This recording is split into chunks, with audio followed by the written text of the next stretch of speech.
চলুন ঠেলুন স্যার।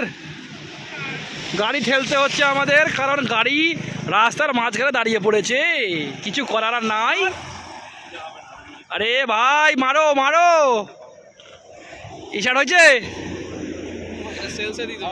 গাড়ি স্টার্ট হচ্ছে না। এবার আমরাও গাড়ি ঠেলবো আস্তে আস্তে করে, আমাদের এখন এটাই করতে হবে, কিছু করার নাই। আমাদের এখানে সবার প্যান্ট না খুলে যায়, চিন্তা করার বিষয়।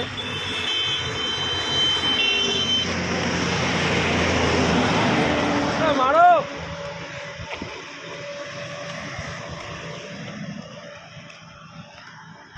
আমরা আলটিমেটলি গাড়িটাকে ঠেলে শুরু করিয়ে দিতে পেরেছি। এই আমাদের পোপদা কথা বলছেন ফোনে, অসুবিধা নাই।